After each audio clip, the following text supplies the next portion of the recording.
यह episode jobless घर जमाई त्रिकाल द्वारा डाउनलोड किया गया है। सबसे पहले एपिसोड सुनना है तो इस चैनल को आरब अपने ज्वाइन चेहरे करें। पर गुस्सा लिए एरोगेंटली कुछ देर तक विहान को घूरता रहा और फिर टेबल से अपना मोबाइल फोन उठाया और दरवाजे की तरफ बढ़ गया। विहान के चेहरे पर पहले से ही डर दिखाई दे रहा था, पर अब उसने अपने दांत पीस लिए। वो आरब से बहुत ज्यादा इरिटेटेड फील करने लगा था। वहीं रुक जाओ। ये कहते हुए विहान ने आरब के चेहरे पर एक पंच जड़ दिया। आरब ने ऐसा प्रिटेंड किया जैसे वो खुद को डिफेंस नहीं कर पा रहा और जमीन पर गिर पड़ा। ये तुम क्या कर रहे हो विहान? पागल हो गए हो क्या? मुझे अपना फोन दो। मैं नहीं दे सकता। मुझे ये सबूत हमारे फैमिली को दिखाना ही होगा। विहान तेजी से आरब के फोन की तरफ लपक पड़ा। दोनों के बीच झड़प होने लगी। वो दोनों एक दूसरे के ऊपर आने लगे। आरब ने खुद के बचाव में एक जोरदार पंच विहान की आंखों के सामने मार दिया और फिर जमीन से उठकर खड़ा हो गया। आरब जानबूझकर डाइनिंग टेबल के कोने पर खड़ा हो गया जहां 2 चाकू रखा था। विहान, तुम अब बड़े हो गए हो, फिर भी तुम बच्चों की तरह मुझसे लड़ना चाहते हो? अरे बचपन से हमेशा तुम हर लड़ाई में मुझसे हारते आए हो। मैं तुम्हें वार्न कर रहा हूँ, तुम मेरे रास्ते से हट जाओ, वरना फिर मैं तुम्हारे साथ जो करूंगा उसके लिए मुझे ब्लेम मत करना। विहान अपनी जगह से उठकर खड़ा हो गया। उसने अपने एक हाथ से अपनी आंख को कवर कर लिया। आरब के उस पंच के बाद उसका दिमाग खराब हो गया था। Shut up! मैं बच्चा नहीं हूँ। अब मैं तुम्हें बताऊंगा कि आज मैं कितना काबिल हूँ। ये कहते हुए विहान आरब की तरफ लपका। आरब की तरह उसे भी बचपन से मार्शल आर्ट की ट्रेनिंग मिली थी, इसीलिए आरब की तरह वो भी एक अच्छा लड़ाका था। आरब ने इस बार कोई वीकनेस शो नहीं किया। वो भी विहान की तरफ भागा। अंदर से आ रहे उस आवाज को सुनने के बाद करण घबराने लगा था। क्या हो रहा है अंदर? दरवाजा खोलो, मुझे अंदर देखना है। सर ने साफ कहा है कि उनकी परमिशन के बिना कोई भी अंदर नहीं जा सकता है। मैं खुद भी नहीं जा रहा हूँ। अगर तुम जबरदस्ती अंदर जाने की कोशिश करोगे तो फिर मुझे ब्लेम मत करना। करण चुप हो गया। उसकी हिम्मत नहीं थी कि वो आरब के ऑर्डर के खिलाफ जा सके। वो विहान के साथ जरूर था, लेकिन उसे आरब से भी काफी डर लगता था। अगर आरब उसके खिलाफ खड़ा हो जाता तो पता नहीं उसका क्या होता। ये सोचकर करण ने आगे कुछ नहीं कहा। इधर आरब ने दरवाजे की तरफ देखा। कुछ देर में बाहर से कोई ना कोई दरवाजा तोड़ देगा। मुझे जल्दी से विहान को हराना होगा। आरब ने विहान के एक हाथ को पकड़कर जोर से उसे डाइनिंग टेबल की तरफ धक्का दिया। विहान की बैक डाइनिंग टेबल पर जा टकराई और अगले ही पल डाइनिंग टेबल का सारा सामान विहान के ऊपर आ गिरा। विहान जमीन पर पड़े दर्द से कराह उठा। आरब ने जमीन पर पड़े उस चाकू की तरफ देखा और विहान को प्रोवोक करने लगा। कितने बुज़दिल हो तुम यार। ये 2-4 स्किल सीखने के बाद तुम मुझसे लड़ने चले थे। अरे तुम हारने के लिए ही पैदा हुए हो। तुम्हें उन टूरिस्ट को किडनैप नहीं करवाना चाहिए था। तुम्हें क्या लगा था कि मैं तुम तक पहुंच नहीं पाऊंगा? अरे उससे अच्छा होता कि तुम किसी से कहकर मेरा मर्डर करवा देते। अगर मैं मर जाता तो आज ये सब कुछ नहीं होता। आरब ने मुस्कुराते हुए अपना कदम विहान की तरफ बढ़ाया। इस प्राइवेट रूम में हम दोनों के अलावा कोई भी नहीं है, और अगर मैं तुम्हें आज मार भी दूंगा तो भी किसी को पता नहीं चलेगा। और फैमिली के सामने मैं ये प्रूव कर दूंगा कि तुम मेरी जान लेना चाहते थे, इसलिए मुझे सेल्फ डिफेंस में तुम्हें मारना पड़ा। और बाहर जो लोग खड़े हैं उन्हें मैं खरीद लूंगा। बिकने के लिए तो वो हमेशा तैयार हैं। अगर हमारी फैमिली इन्वेस्टिगेट भी करेगी तो भी उन्हें कुछ नहीं मिलेगा। लेकिन डोंट वरी, मैं तुम्हें मारने नहीं वाला। मैं तुम्हें मौत से भी बदतर जिंदगी दूंगा।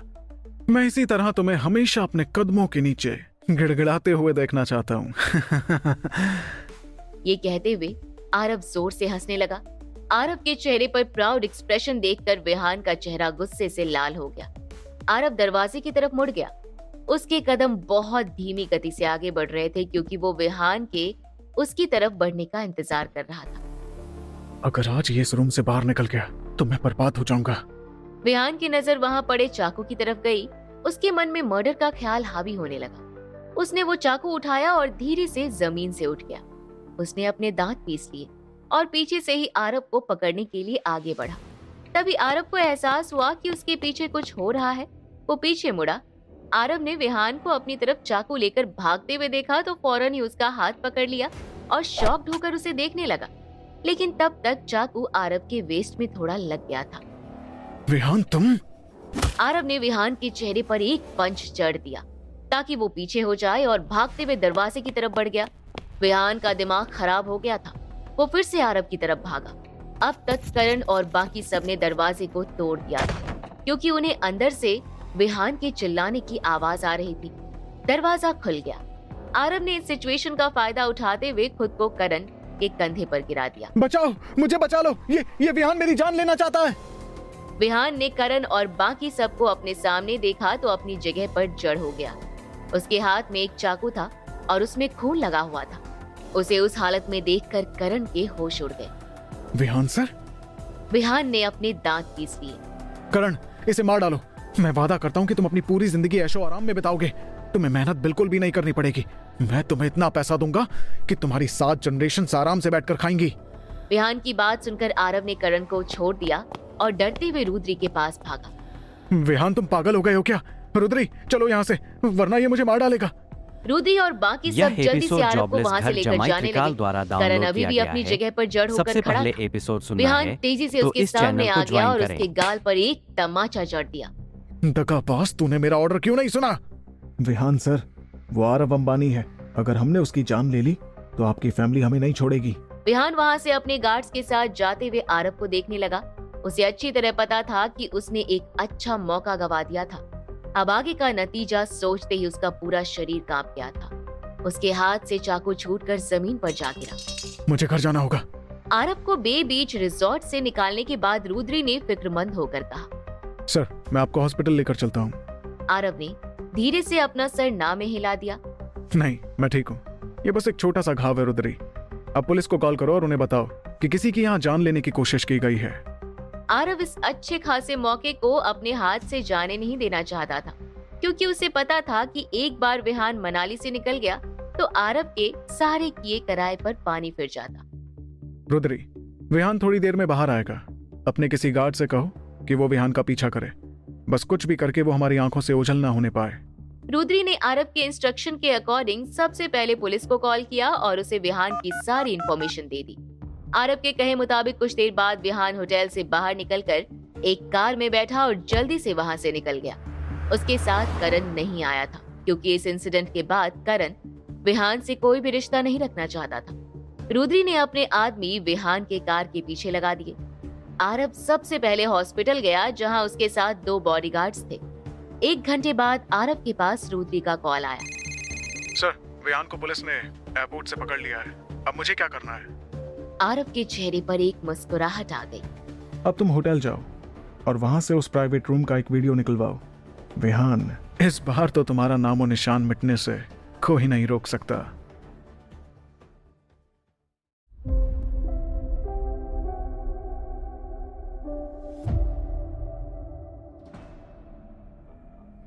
कुछ देर बाद आरव ने अमीश जी को वीडियो कॉल किया। रुद्री, तुम कैमरा का एंगल मेरी तरफ ही रखना। विहान को कुछ पता चल पाता इसके पहले ही पुलिस उसे पकड़कर ले गई। आरव अस्पताल के इंटेंसिव केयर यूनिट में लेटा हुआ था। उसने जानबूझकर ऑक्सीजन मास्क पहना था। उसकी बॉडी में जगह जगह पट्टियों की लेयर्स लगी थी। वो ऐसे प्रिटेंड कर रहा था जैसे सीरियसली उसे बहुत ज्यादा चोट आई हो और वो बहुत कमजोर हो गया हो। वीडियो कॉल पर अमीश जी आरव को देखकर घबरा गए थे। आरव बेटा, ये क्या हुआ तुम्हें? आरव को सीरियसली इंजर्ड देखकर अमीश जी शॉक्ड होकर अपनी जगह से उठकर खड़े हो गए। ये चोट तुम्हें कैसे लगी? किसने हर्ट किया तुम्हें? आरव ने धीमे से अपनी पलकें झपकाई। ये सब विहान ने किया है पापा। वो मुझे मारना चाहता था। विहान, तुम उससे मिलने गए थे? हाँ पापा, मैं उससे मिलने गया था और उससे बात भी की, पर मैंने एक्सपेक्ट नहीं किया था कि वो मेरी जान लेने के इरादे से आया है। पापा, अब टाइम आ गया है। आप समझ रहे हैं ना मैं क्या कह रहा हूँ? अमीश जी ने ध्यान से आरव की आंखों में देखा। उसकी आंखों में गुस्सा या बदले की भावना दिखाई नहीं दे रही थी। वो बहुत शांत था और उसकी आंखें प्राइड से भरी हुई थी। वो समझ गए कि आरव क्या कहना चाहता है। और ज्यादा मेहनत करने जा रहे हो, उस बात से तुम्हारा ये मतलब था? अमीश जी आरव का पूरा प्लान समझ गए हैं। ये देखकर आरव के चेहरे पर स्माइल आ गई। ये तो अच्छी बात है कि आप सब कुछ समझ गए। अब आपको मेरे लिए ये काम करना होगा। विहान कहाँ है? वो आज मनाली से भागने वाला था, लेकिन उसे एयरपोर्ट पर ही पुलिस ने अरेस्ट कर लिया। अब वो लॉकअप में है। अमीश जी ने धीरे से हाँ में सिर हिलाया। ठीक है, तुम थोड़ी देर रुको, तुम्हें भी अपना गुस्सा निकालने का पूरा मौका मिलेगा। कॉल खत्म होने के बाद आरव ने अपना ऑक्सीजन मास्क हटा दिया। छोटी मोटी खरोच के अलावा उसे कोई मेजर इंजरी नहीं थी। वो चाकू भी बहुत शार्प नहीं था और तो और वो इन सब के लिए पहले से ही तैयार था। तो विहान का वार बहुत खतरनाक दिख रहा था, लेकिन वो खतरनाक था नहीं। पापा, आपको बहुत अच्छा मौका मिला है। अब देखते हैं हमारी फैमिली में क्या होता है। इधर अंबानी परिवार में अमीश जी ने हाई लेवल मीटिंग बुला दी थी और विहान ने जो कुछ भी किया था उसे पब्लिकली सबके सामने बता भी दिया था। लेकिन विहान के डैड हर्षद लगातार अपने बेटे को डिफेंड कर रहे थे। ठीक है हर्षद साहब, आपका बेटा बिल्कुल निर्दोष है। फिर भी आप सभी ये वीडियो और इन एविडेंस को एक बार जरूर देख लीजिए। इसमें साफ साफ दिख रहा है कि आपके बेटे विहान ने मेरे बेटे आरव के बिजनेस को बर्बाद करने के लिए कितना क्राइम किया है। ये कहते हुए अमीश जी ने वो सारा सबूत वहाँ बैठे लोगों को दे दिया जो आरव ने उन्हें भेजा था। और जब इन सभी से उसका मन नहीं भरा तो आज वो मेरे बेटे की जान लेने पर उतर आया। अमीश जी के लगाए गए ये दोनों इल्जाम बहुत बड़े थे। अब हर्षद भी अपने बेटे को नहीं बचा सकता था। 1 घंटे बाद आरव के फोन पर अमीश जी का कॉल आया। आरव ने फौरन ही ऑक्सीजन मास्क पहन लिया और वापस से बेड पर लेट गया। रुद्री ने फोन उठाया। हेलो सर, मैं रुद्री बात कर रहा हूँ, आरव सर का बॉडीगार्ड। आरव सर सीरियसली बहुत इंजर्ड थे, इसलिए अभी सो रहे हैं। अगर कुछ अर्जेंट है तो आप मुझे बता दीजिए। अमीश जी ने मोबाइल फोन में तेजी से कहा। सुना आप लोगों ने, मेरा बेटा गहरी चोट खाकर बेड पर पड़ा हुआ है और ये सब उस विहान की वजह से हुआ है। तो हर्षद, अब तुम क्या कहना चाहोगे? हर्षद के चेहरे का रंग उड़ गया। उसने अपने दांत पीस लिए। अमीश, आप सिर्फ अपने बेटे की साइड नहीं ले सकते। आपको मेरे बेटे को भी एक चांस देना होगा ताकि वो अपना पॉइंट रख सके और खुद को डिफेंड कर सके। डिफेंड कर सके या खुद के गुनाहों पर पर्दा डाल सके? अमीश जी ने हर्षद को गुस्से से घूरते हुए देखा। रुद्री, आरव को अभी इसी वक्त उठाओ और उससे कहो कि वो सबके सामने आकर एक एक बात सच सच बताए। आरव के इंस्ट्रक्शन को फॉलो करते हुए रुद्री ने कहा। डॉक्टर ने आरव सर को डिस्टर्ब करने से सख्ती से मना किया है, लेकिन आज उस प्राइवेट रूम में जो कुछ भी हुआ उसका मेरे पास एक वीडियो है। वहाँ क्या हुआ, कैसे हुआ, ये सारी डिटेल उस वीडियो में रिकॉर्डेड है। मैं आपको वो भेज देता हूँ। वो देखने के बाद आपको सारी चीजें क्लियर हो जाएंगी। रुद्री ने वो वीडियो अमीश जी के फोन पर भेज दिया। अमीश जी ने सबके सामने उस वीडियो को प्ले किया। उस वीडियो में सारे एक्शंस बिना यह किसी एपिसोड साउंड के जॉबलेस साफ घर साफ जमाई दिख रहा त्रिकाल था। द्वारा उन्हें डाउनलोड दिखाई किया दे गया रहा है। था कि आरव और सबसे विहान पहले एक एपिसोड दूसरे से सुनना है बात कर रहे थे, तो इस लेकिन चैनल को क्या ज्वाइन बात करें। कर रहे थे ये वो नहीं सुन सकते थे। सबने देखा। वीडियो में साफ दिख रहा है कि सबसे पहले विहान आरव की तरफ उसका फोन छीनने के लिए लपका। उसके बाद दोनों के बीच में झड़प हुई। आरव विहान से खुद को छुड़ाकर जाने ही वाला था, लेकिन फिर विहान ने पीछे से चाकू से आरव पर वार कर दिया और फिर बाहर खड़े लोग दरवाजे तोड़कर अंदर आए और आरव बच गया। ये वीडियो यहीं खत्म हो गई थी। अमीश जी ने वहां सामने पड़े जग को गुस्से से उठाया और हर्षद के चेहरे पर उसका पानी फेंक दिया। हर्षद, ये किया है तुम्हारे काबिल बेटे ने। वो पूरा पानी हर्षद के चेहरे पर गिरा था, लेकिन वो कुछ नहीं कह सकता था। अमीश जी ने इस सिचुएशन का फायदा उठाते हुए कहा। एवरीवन, विहान ने जो कुछ भी किया है उसको देखते हुए हमें अभी इसी वक्त विहान को हमारी फैमिली से हमेशा के लिए निकाल देना चाहिए, वरना मैं अमीश अंबानी इस बात को कभी नहीं भूलूंगा। ये सुनते ही हर्षद के चेहरे का रंग एक बार फिर उड़ गया। अमीश, आप इतना निर्दयी होकर डिसीजन कैसे ले सकते हो? ये बच्चों के बीच की बात है। आपके बेटे को एक्सीडेंटली चोट लगी है।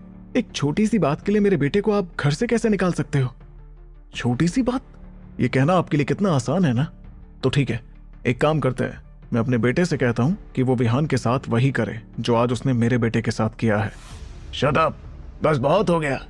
अमीश जी और हर्षद को बहस करते हुए देखकर ओम ने इंटरप्ट करते हुए कहा।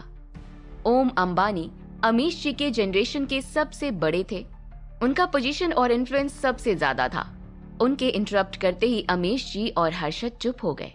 हमारी फैमिली में इतना कुछ हो गया, ये कोई छोटी बात नहीं है। विहान आरव की जान लेना चाहता था। इसके पीछे रीजन चाहे जो भी हो, हम इस चीज को बर्दाश्त नहीं कर सकते। उस वीडियो में साउंड ही नहीं था, बस वो एक पिक्चर था। ऐसा भी तो हो सकता है कि वो वीडियो फेक हो। प्लीज मेरे बेटे को एक मौका दीजिए उसे अपनी बात रखने का। आई एम श्योर कि इसके पीछे जरूर कोई वजह होगी। भाई साहब, मेरा बेटा जख्मी होकर अस्पताल के बेड पर पड़ा है और उसे भी एक्सप्लेनेशन चाहिए। ओम अंबानी सोच में पड़ गए। किसी को भेजकर आरव को ट्रीटमेंट के लिए यहाँ लेकर आओ, और रही बात विहान की, तो पहले तो उन्हें मेरे सामने लेकर आओ। इधर आरव ने धीरे से अपनी आंखें खोली और होश में आने का नाटक करने लगा। रुद्री, फोन पर कौन है? आरव सर, वीडियो कॉल पर आपके डैड हैं। आप कुछ कहना चाहेंगे क्या? आरव, कैसे हो तुम? तुम परेशान मत हो। तुम्हारे साथ जो कुछ भी हुआ है, तुम्हारे डैड उसे इतनी आसानी से जाने नहीं देंगे। ओम ने भी हामी भरी। आरव, हमें पता चला कि विहान ने आपके साथ क्या किया है, इसलिए मैंने डिसाइड किया है कि आप दोनों वापस घर आओ। आपको जिस भी ट्रीटमेंट की ज़रूरत होगी आपको वो मिलेगा, और विहान को जो पनिशमेंट मिलनी चाहिए उसे वो मिलेगी। इस बात पर आपका क्या कहना है? बड़े पापा, मुझे कोई प्रॉब्लम नहीं है, लेकिन मुझे डर है कि शायद विहान वापस नहीं आएगा।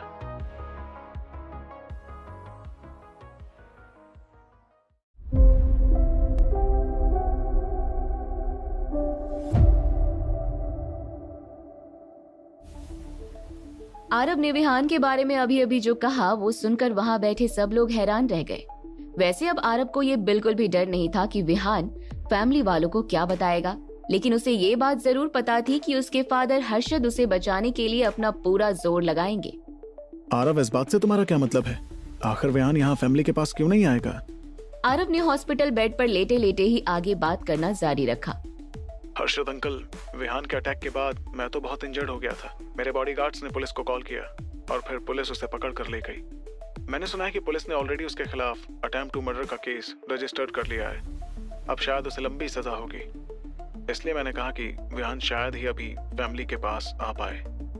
आरव की बात सुनकर विहान के फादर हर्षद का पूरा चेहरा लाल हो गया। आरव, ये तुम कैसी बात कर रहे हो? विहान तुम्हारा कजन है और तुम कह रहे हो कि उस पर अटेम्प्ट टू मर्डर का केस लग रहा है। ऐसा लग रहा है कि तुम अपने भाई को जानबूझकर जेल भेजना चाहते हो। ऐसी बात नहीं है हर्षद अंकल, आप उसके सबसे क्लोज एम्प्लॉय करण से पूछ सकते हैं। वो खुद बताएगा कि कैसे विहान मुझे जान से मारने की प्लानिंग कर रहा था। ये तो मेरी किस्मत अच्छी थी अंकल कि वहां पर मेरे बॉडीगार्ड्स थे, अदरवाइज मैं जिंदा नहीं बच पाता। आरव की बात सुनकर उसके फादर अमीश जी ने मीटिंग में बैठे बाकी लोगों से कहा, देखिए, मेरे बेटे की जान जाते जाते बची है, हमें इस पर तुरंत एक्शन लेना चाहिए। तभी आरव ने सबको याद दिलाते हुए आगे कहा, जहाँ तक मुझे फैमिली का एक स्ट्रिक्ट रूल याद है कि हेल्दी कंपटीशन का वेलकम है, लेकिन अगर कंपटीशन ऐसा हो जहाँ किसी को डिस्ट्रॉय करने की, कॉन्स्पिरेसी या जान से मारने की कोशिश की जाए, तो ऐसी सिचुएशन में उस पर्सन को फैमिली से निकाल दिया जाता है। अगर आप लोग देख पा रहे हैं तो मेरे साथ भी ऐसा ही कुछ करने की कोशिश की गई है, और इसलिए मैं आप सबसे जस्टिस की उम्मीद रखता हूँ। आरव की बात सुनकर हर्षद के तो हाथ पांव फूल गए। वो कुछ बोल पाने की कंडीशन में ही नहीं था। उसने मीटिंग में बैठे दूसरे हाई रैंक वाले लोगों की तरफ देखा और बोला, प्लीज अब आप सब लोग ही आरव को समझाओ। आखिर अंबानी यह फैमिली से आज एपिसोड तक कोई भी जॉबलेस जेल घर नहीं जमाई गया। त्रिकाल द्वारा अगर ऐसा हो डाउनलोड गया किया तो क्या गया होगा है। हमारी रेपुटेशन सबसे का? पहले एपिसोड सुनना फैमिली है की तो रेपुटेशन इस के चैनल को सहारे ज्वाइन हर्षद करें। अपने बेटे को बचाने की कोशिश कर रहा था, लेकिन तभी ओम अंबानी ने कहा, आरव, मैं समझ सकता हूँ कि तुम पर क्या बीत रही होगी, लेकिन मैं तुमसे जानना चाहता हूँ कि फाइनली तुम क्या चाहते हो। अंकल, फैमिली रूल के अकॉर्डिंग या तो विहान को हमेशा के लिए फैमिली से निकाला जाए या फिर उसे जेल जाने दिया जाए। वैसे केस अभी तक पुलिस के पास ही है, अभी कोर्ट नहीं गया, लेकिन अगर केस एक बार कोर्ट चला गया तो फिर मैं भी कुछ नहीं कर पाऊंगा। इसके आगे फिर आरव ने दर्द का दिखावा करते हुए कहा, ओम अंकल, बाकी आप सब लोग मिलकर सोच लो। आई एम नॉट वेल, तो मैं अभी फोन रखता हूँ।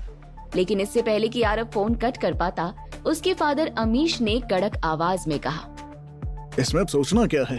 विहान ने जो किया उसे माफ नहीं किया जा सकता। मीटिंग में बैठे बाकी लोगों से मैं रिक्वेस्ट करता हूँ कि वो अपना अपना स्टेटमेंट पास करें, जिससे हम किसी नतीजे तक पहुँच सके। अमीश ने ऐसा इसलिए कहा था क्योंकि वो इस बात से श्योर था कि मीटिंग में बैठे काफी लोगों का उसे सपोर्ट मिलेगा। एक्चुअली अरविंद के पास से कुछ ऐसे एविडेंस मिले थे जो अगर बाहर आ जाते तो फैमिली के कई मेंबर रिस्क में आ जाते, और वो सारे एविडेंस आरव और अमीश के पास ही थे। फैमिली मेंबर्स ने अपना अपना स्टेटमेंट देना शुरू किया। मेरा मानना है कि अब फैमिली में विहान की कोई जगह नहीं बनती। उसने जो किया वो सिन है। आखिरकार कोई अपने कजन को मारने की कोशिश कैसे कर सकता है?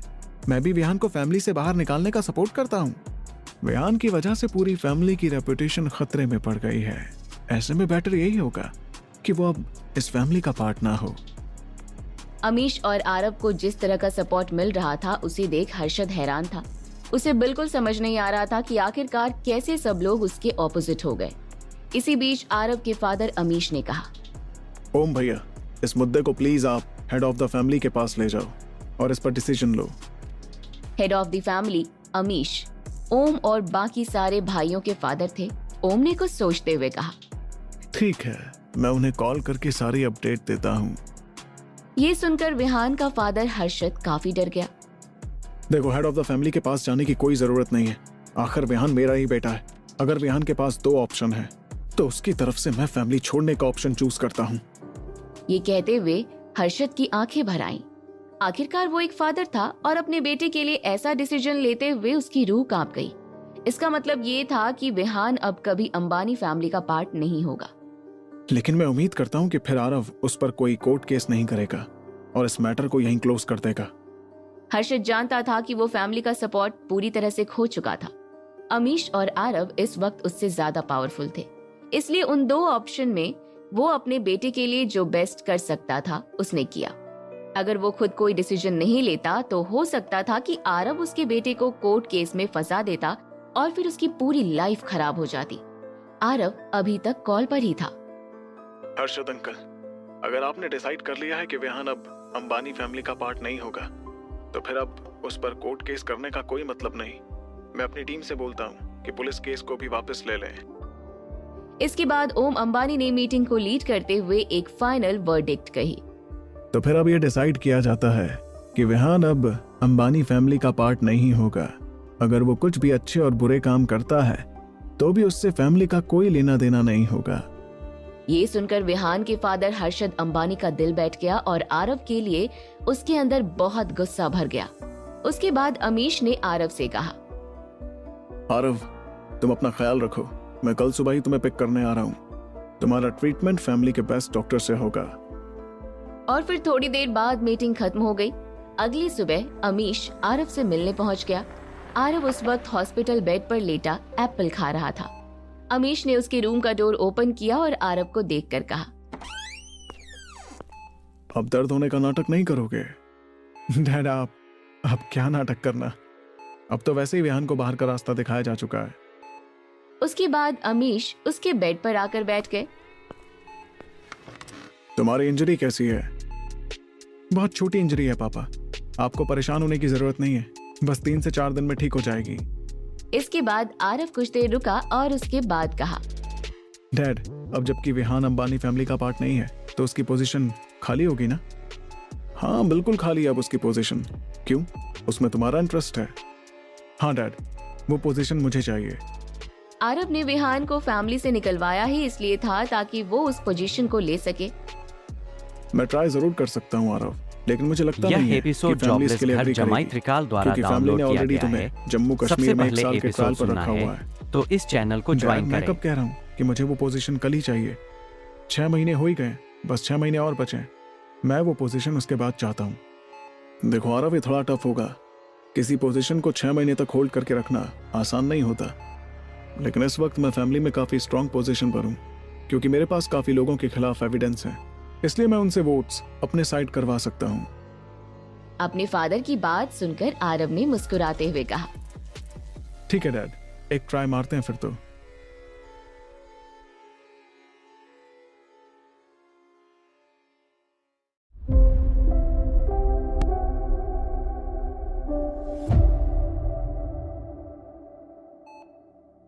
आरव जानता था कि अगर उसे विहान की पोजीशन मिल गई तो वो अपने बिजनेस को अलग लेवल पर ले जा सकता था।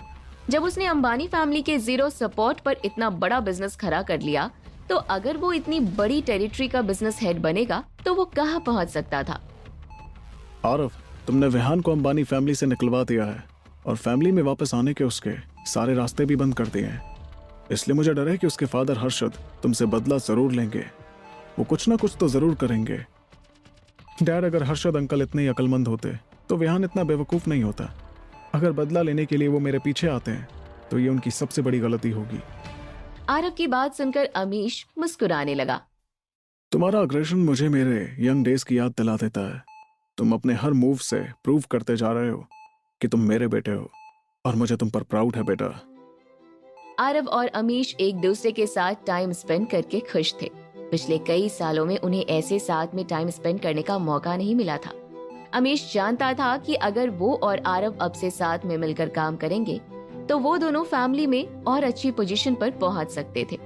अगर अमीश और आरव यहाँ खुश थे तो वहीं दूसरी तरफ हर्षद और विहान दोनों बहुत दुखी थे। हर्षद ने विहान के गाल पर एक जोर से चांटा मारा। तुम इतने बेवकूफ हो सकते हो विहान, मैंने कभी नहीं सोचा था। तुम चाकू लेकर आरव को जान से मारने की कोशिश कर रहे थे। विहान का एक हाथ अपने गाल पर था और वो अपने डैड को समझाने की कोशिश कर रहा था। डैड, उस कमीने आरव ने मुझे बहुत गुस्सा दिला दिया था। मैं उससे परेशान हो चुका था, इसलिए मैंने ऐसे इंपल्सिव रिएक्ट कर दिया, लेकिन उसे बस नॉर्मल घाव ही हुआ था। अब इससे कोई फर्क नहीं पड़ता कि तुमने उसे कितना हार्म किया है। तुम चाकू से उसे मारने की कोशिश कर रहे थे, ये एविडेंस अब सबके सामने है।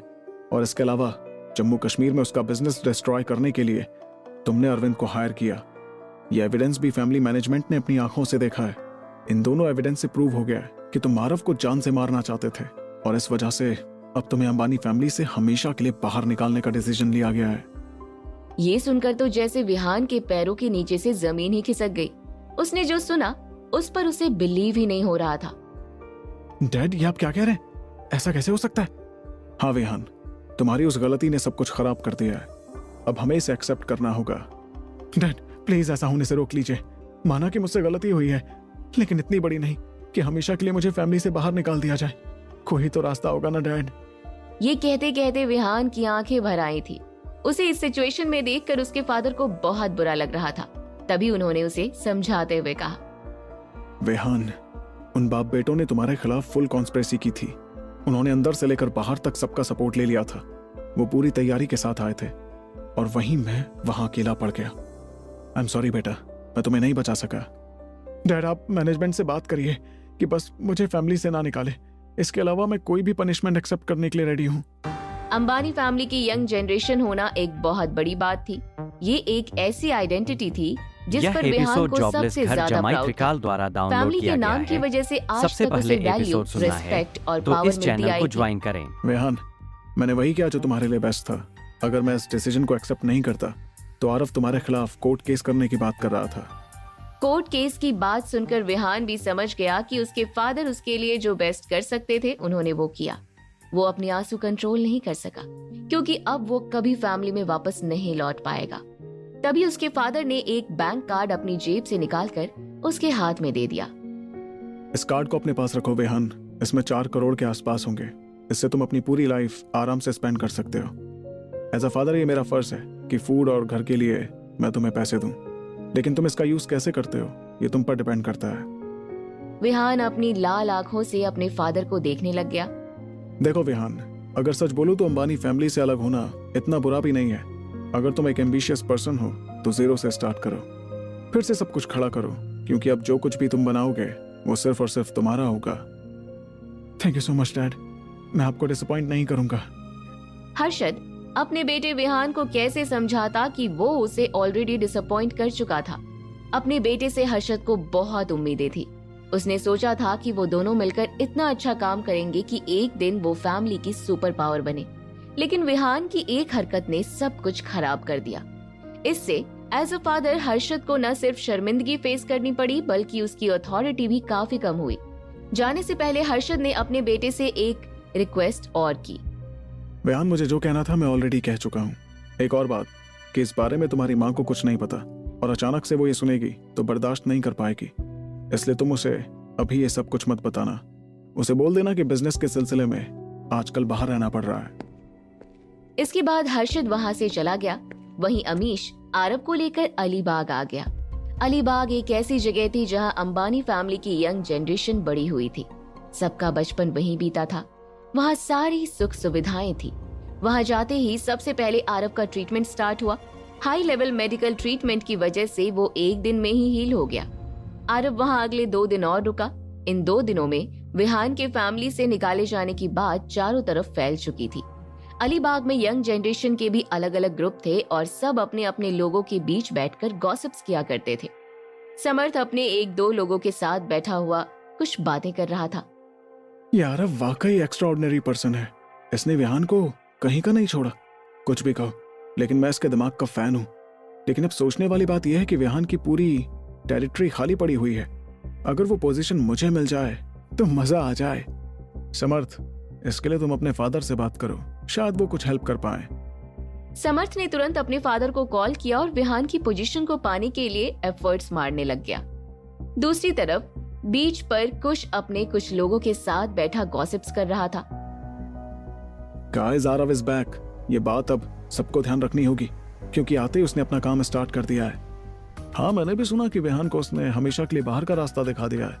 इसमें कोई डाउट ही नहीं कि आरव एक बहुत स्मार्ट बिजनेसमैन है। This is true. लेकिन अगर कोई आरव को टक्कर दे सकता है तो वो है सिर्फ और सिर्फ कुश। कुश और आरव बचपन से ही कॉम्पिटिटर रहे हैं। तभी एक ने बोला, What is this nonsense? Aarav कैसे कुश की बराबरी कर सकता है? कुश का बिजनेस देखो और जिस फैमिली में कुश की शादी होने वाली है उसे देखो। अकॉर्डिंग टू मी, आरव कुश के आसपास भी नहीं है। ठीक इसी वक्त कुश, जो कि चुपचाप बैठा वाइन पी रहा था, उसने आगे कहा, विहान अंबानी फैमिली की यंग जनरेशन का सबसे फुलिश लड़का था। अगर वो आरव से टक्कर लेगा तो ऑब्वियसली आरव चींटी की तरह उसे क्रश कर देगा। लेकिन आरव को यह ध्यान रखना होगा कि मैं विहान नहीं हूं। अगर वो मेरे रास्ते पर आया तो मैं उसकी लाइफ ही फिनिश कर दूंगा। कुश की बात सुनकर वहां बैठे उसके अंटर पंटर काफी एक्साइटेड हो गए और उसकी तारीफों के पुल बांधने लगे। क्या बात है कुश, आरव तो तुम्हारा एग्रेशन देखकर ही मर जाएगा। कुश, आरव और तुम में जमीन आसमान जितना फर्क है। आरव कभी तुम्हारे लेवल तक पहुंच ही नहीं सकता।